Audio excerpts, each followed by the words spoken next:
So today we need to learn some tools before we know how load balancing works. First, we will be using Docker. Docker is just I can compare it to console application. So where your code is running on a container and you specify memory and CPU usage you want allocated on that container.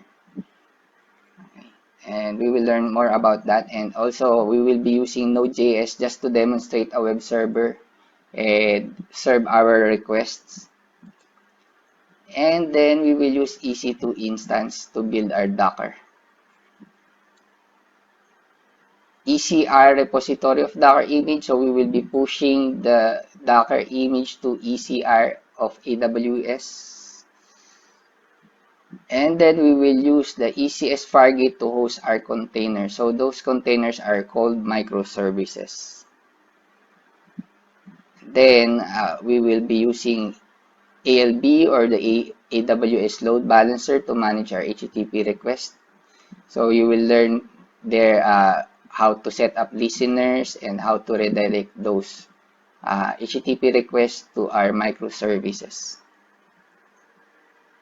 So I'm on this tutorial, I'm expecting that you already have a basic knowledge of Node.js and a little bit of a Docker. I will not be explaining in depth the Docker. I'll just be passing some of the basic info about building Docker. Yeah, building Docker. So at the end of this lesson, we should be able to demonstrate that our web requests are routed to different microservices. So we will see that I'll be doing some requests and we will be observing that this web request will be served by different microservices on the same URL request. So that will just prove that the web request is distributed to each microservices that we set up. Therefore, it demonstrates that the load balancing is working because we have one URL request, but it is being served by different microservices. We should also learn routing different requests depending on the rules that are created. So, for example, the slash order goes to another set of microservice, but while the slash payment will go to another set of microservice. Okay, so here's a nutshell of how the load balancing work with the microservices. So here on the left side, these are the web requests coming from different browsers. So we have a sample. We have requests for slash order, slash payment, and yeah, and so on. So all these requests are going to AWS load balancer, and the load balancer has rules listening on different path on your URL.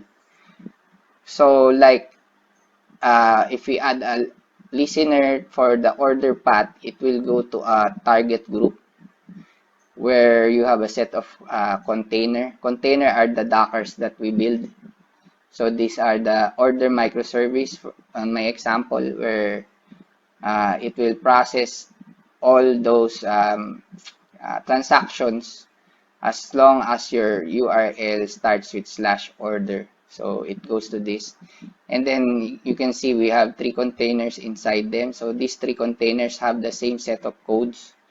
And the ECS is the one distributing or doing a round robin to process transactions. So imagine you have 1,000 requests of orders. So it goes in and then give the request to each container in a round robin manner. So if we have 1,000, let's say we have 1,000, that means it will be distributed. Each container will have 333 requests processed. and the of course we and the remainder will be for the last one. So you can see the scalability of this, because if there will be more requests, for example, based on your traffic, you can see that there are like hundred thousands of requests. So you can increase the number of containers processing those requests. So let's start the demonstration. I have here a simple web server made of Node.js. So what it does, it serves /order and /payment requests. So we can demonstrate that the /order are going through this Node site, and I have added here a private IP so that we can demonstrate that different containers are processing our requests as we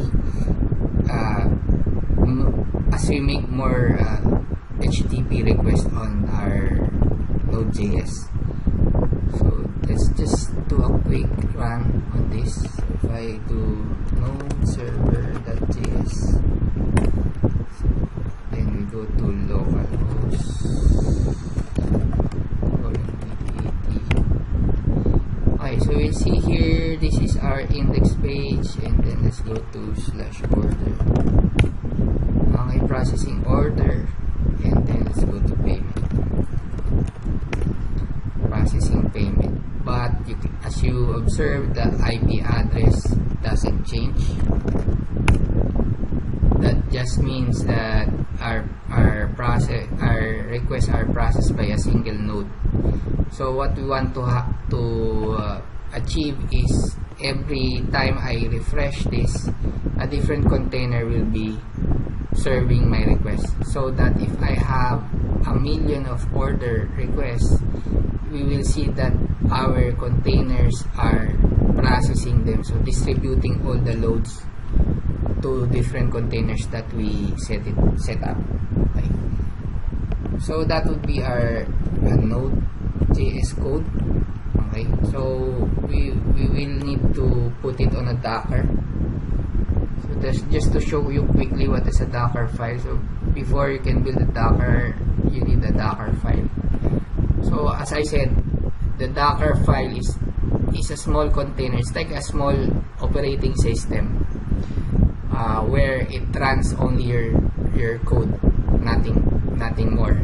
Okay, so to set up a Docker container, you are telling that the Docker builder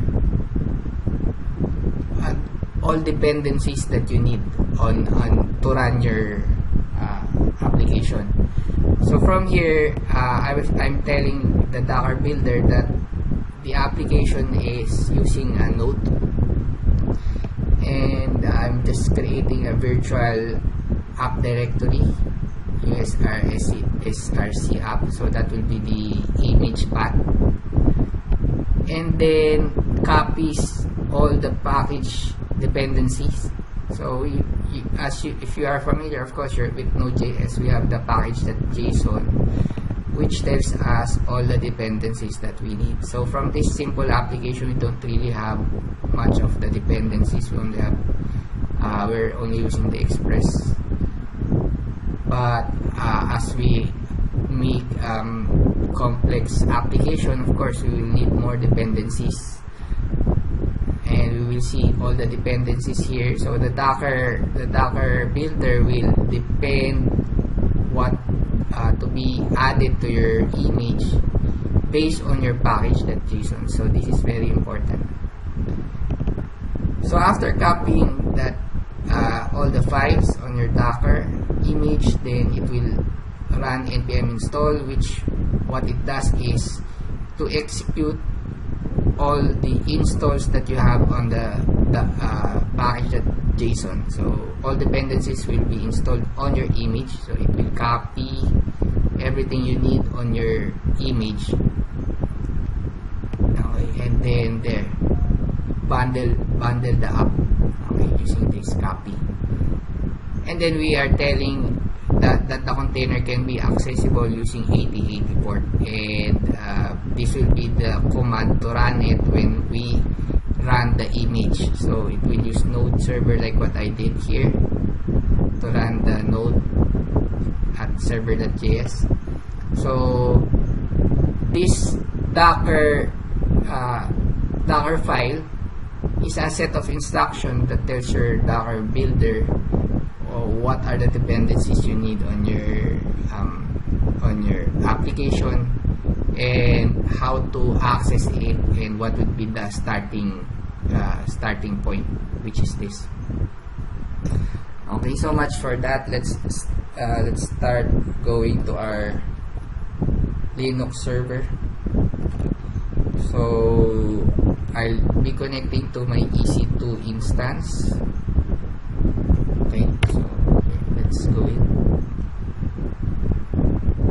Okay. Actually, I just installed. I copied an AMI instance where it's already Amazon ECS optimized. So all the Docker builder you need is already there. So you can also look for that instance on the AMI and then start that instance on your EC2. That's the easiest way, so you don't need to set up all the Docker. It's pre-installed for you. So let's see where is the path. There cd docker build.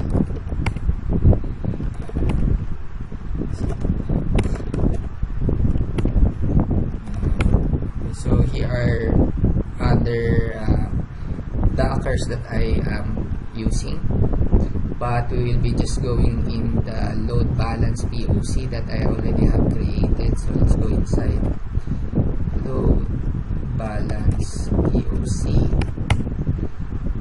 Okay, so there's nothing there. So we have to transfer all these files into our Linux machine by using nano.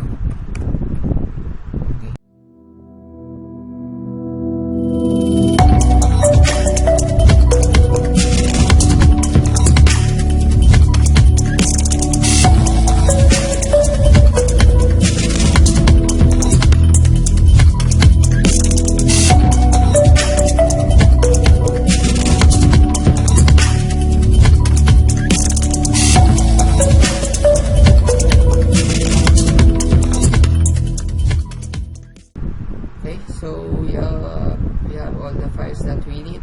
Okay, the node underscore modules will be created for you when you run npm installs.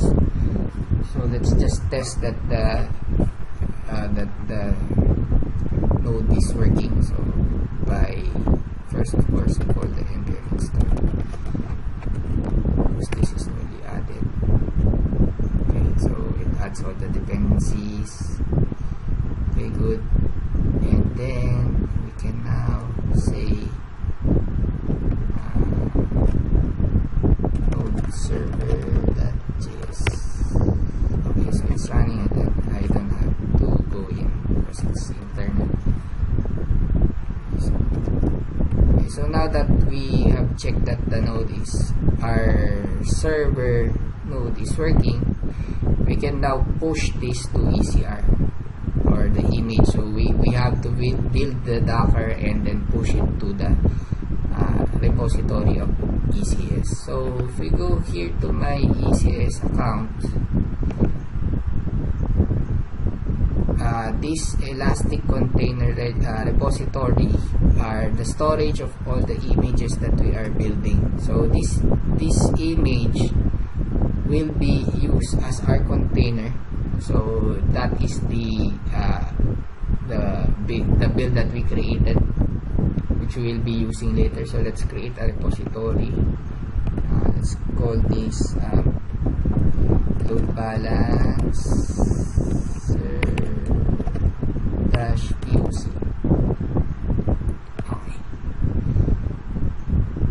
Okay, so this is where we will push our image.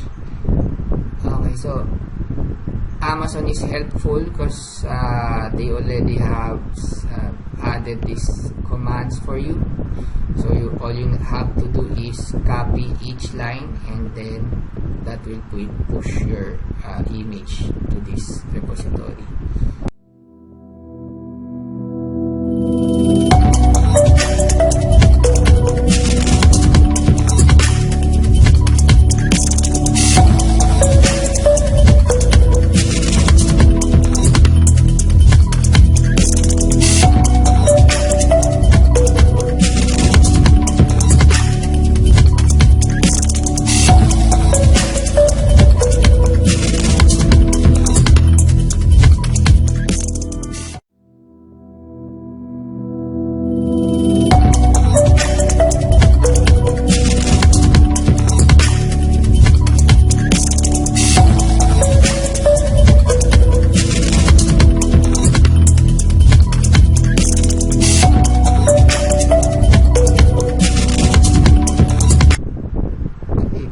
So it's 3 MB in size. So if we go to our ECR and go to our load balancer POC, you should be able to see push date here, and we have it 350. And now we're ready to create our container service. So first is we have to create the clusters. So I have deleted the cluster, so I can show you how to create one. So the cluster is hosting all your microservices. So there are different sets of cluster templates here. So I preferred using AWS Fargate rather than EC2 or EC2 Windows, for the main reason that if we will be using EC2 Linux, then this cluster will be creating a new EC2 instance. That means that EC2 instance will be added to your billing, and you will be paying for the hourly rate of that EC2 instance. Whereas if you will be using AWS Fargate, you will be paying only for the memory usage and the CPU usage that your container are using. So you don't need to maintain those EC2 instances on your EC2 dashboard. So let's do this. Okay, next step. Let's put a name. Microservice cluster.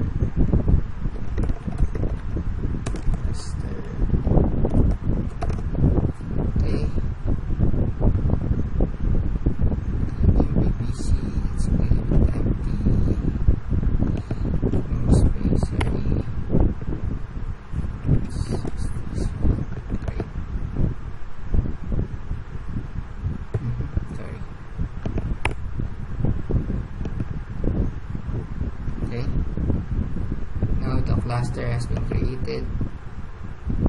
Okay. You see here a dashboard. So this is now the dashboard of how many Fargate tasks are running, how many EC2 tasks are running, though we are not using EC2. So we'll be expecting how many services running on a Fargate. So if we go, we have to create our task definition first. Okay, so our task definition will define how we want our container be run. So how many memory, how many CPU, what port to use, and so on. So let's create that. Okay, again Fargate. Let's put here the task definition name as load balancer POC task. Okay. Task code. Okay, here. So you're telling the task size. So I'll be using the minimum. Okay. So I'm using 1/4 of a CPU. So you see how efficient it is. And then the container is your repository. So let's open again the ECR on the other tab. So it's easier to access. ECR, we have to copy the address of our POC here. Okay, so this one. Copy this URI and then paste here. Let's call this load balancer POC dash container. Okay. So memory limits, you have to set. Okay. Port mapping, don't need to.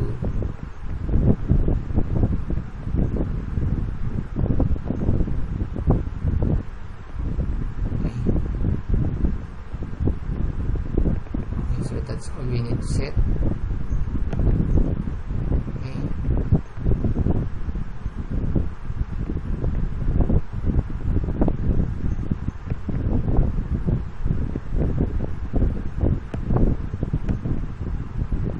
So AWS VPC. Okay. Okay, so that's our task definition. Let me just check if I need to set the port mapping. What's the container? Let's create a new revision of this. Let's revision 2. Edit this container. Because we did not set the port. That's what I'm looking at earlier. Where's that port?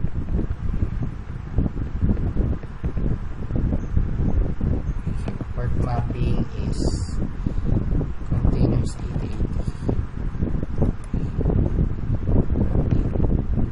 Okay, so we are exposing that. Since this is a new revision,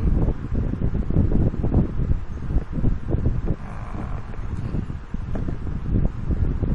we'll see a 2 on the name. So let's go back here, create a new service, Fargate, revision number 2, service name, load balancer POC service, number of tasks 5, step 3, let's choose the VPC subnet number 1. Okay, now we can select application load balancer. Okay, then no load balancer is created, so we have to go back to EC2 and create our load balancer. Okay, so I'll explain here what's a load balancer here. So we have an application load balancer, which according to here, this is the application load balancer here, where we will define listeners and target groups. Okay, so let's create one.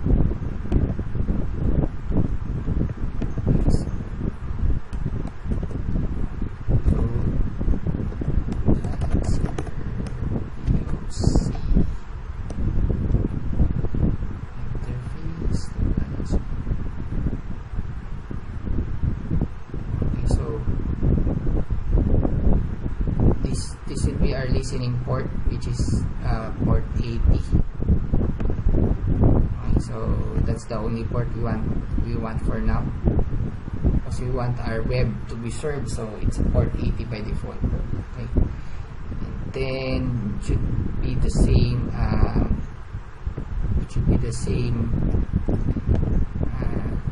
VPC. So this one, and let's select AP Southeast 1A. That's what we selected.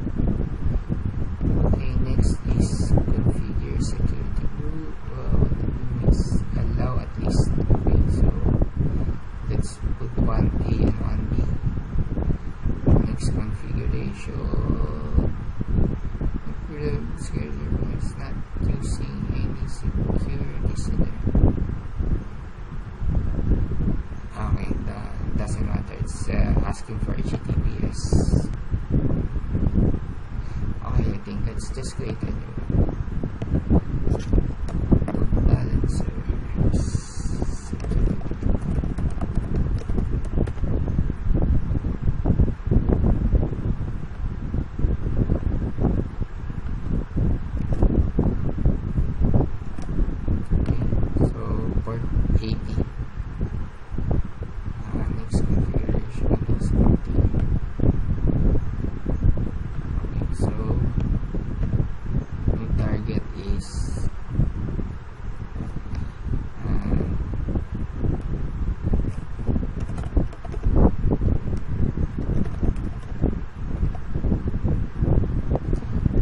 This will be pointing to our microservice.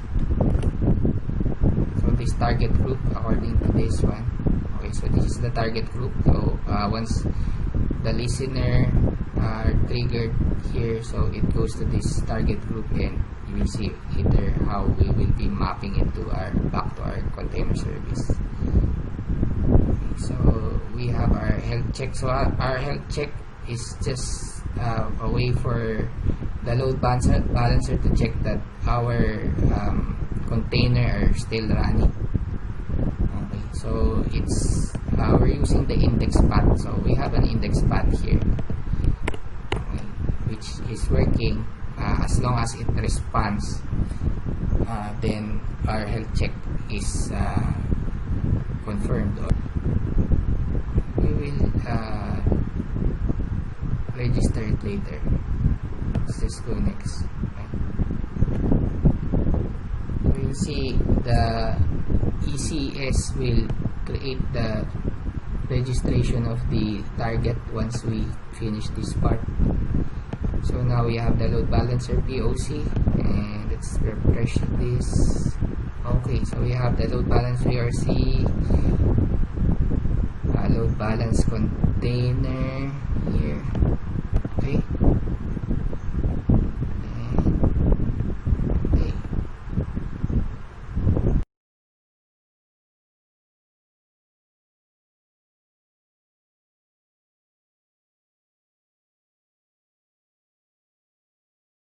So this is the listener that we added earlier. So this will create a new target group and associate it to our load balancer as we create this. Okay, so what do we miss?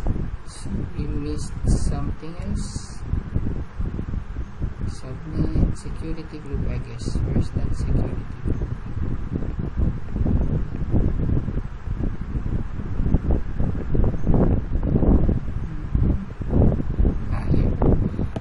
Edit this one, and we select we create a new load balancer service security. Let's just use this. Okay, so what we want is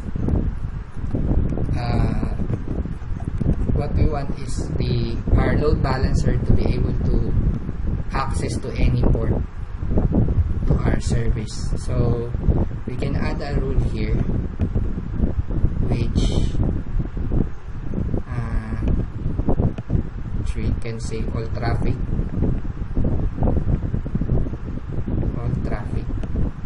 and then we can select a source group, which is the load balancer group that we select here. Let's just copy. It's the load balancer group here. Anyway, let's just save this and we'll fix that later. Okay, let's save.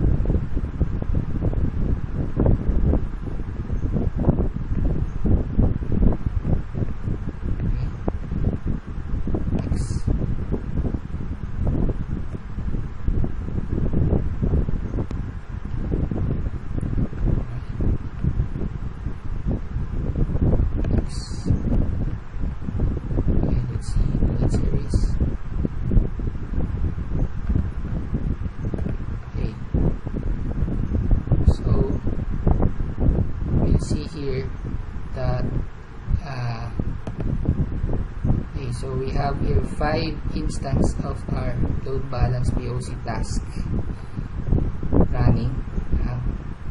Okay, good. So if we go back to our load balancer,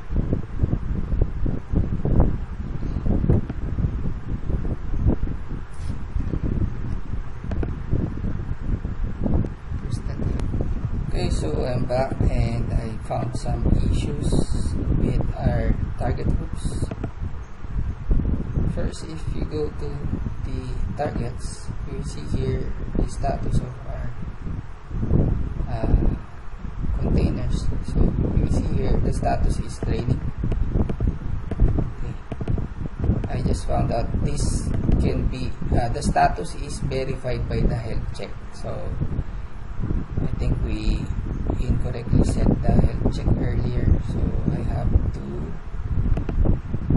we need to change this health check. So this path doesn't exist right on our node server, so we can just put slash as our health check to just check on the index if it's going to respond. Okay, now we have updated it. Let's just wait for initializing. Healthy. Okay, so we got one response here, healthy. Okay, let's just see 5 healthy. Okay, good.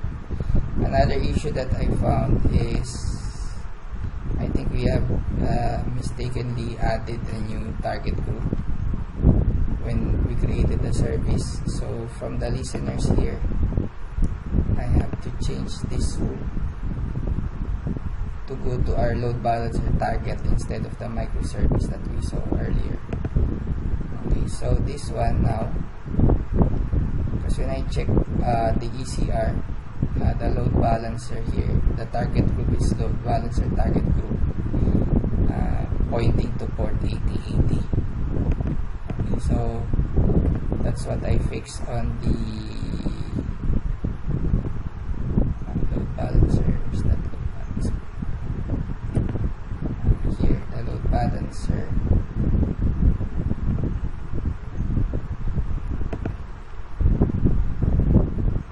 Listeners. Okay. And then edit rules. Okay. So just to explain what this is doing is this is where you define your rules. So our rule here is anything on port 80, any path will be forwarded to load balancer target group, which is basically this one, and we haven't defined order listener and payment listener, though we can add a new rule here saying, okay, if the path is /order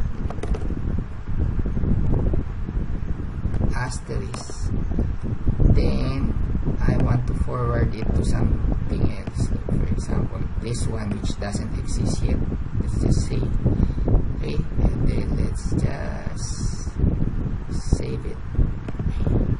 There. So if I copy my load balancer DNS, this is the DNS that the AWS has created for you, whereas you can create a CNAME for your domain to path your own domain name to this DNS. So but we will not do that, and we just check it here. Okay, that's the IP address. Okay, so we're back. So instead of getting the private IP, I tried to do a random string, generate a random string before the start of the request, so that we can verify that each container will have their own random strings, and we will be able to see the random string changes as we refresh. So I updated my code, and from my local host here, you'll see our random random string here never change. So now on our Linux machine here, okay, so we're using now the random strings here. Okay, let's just never mind, let's not change this. Okay, so let's save this. Okay, so now we'll just push it to our repository. So if we go back to our repository here, click this one, and then you push commands, then copy again one by one here.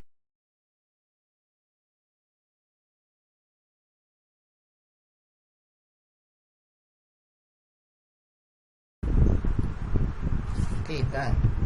So once we push the new image, you can see here that we have the latest tag. So I have several versions now. I haven't I just cut the video for me to determine what to use. So let's try this random string if it will work. Okay, so this latest version is for the random string. So now that we have the updated image, what we need to do is just to restart our service. So to restart that, actually don't need to do anything but delete the task. So if we stop it all, then it will respond the 5 task. Okay, see here, it runs again the 5 tasks now with the latest version. Let's wait for it. So while this is pending, what happens to the target group is all that we have stopped already is draining. Okay, so these are the old IP addresses of our containers. Now that we have stopped it, it's draining. So how does it know that we have stopped the container? It's through the health check. So this health check opens the port the index, and then if it responds, then it's healthy, but if it's not, then it's draining and it needs to wait. Let's wait for it to say running. Okay, we have 1 running, 2, okay, and we have 5 running. Go to target group, refresh this, push button. Okay, initializing. Wait for the healthy status, and there we have a healthy status. So if we go to our load balancer, copy this DNS. So this DNS we can create a CNAME for your domain, so that it maps to this DNS, and you can access now this using your own domain name. And there, so this is the random string that we created. There, you see. Okay, so that demonstrates that we are running on different instances as I refresh the screen. And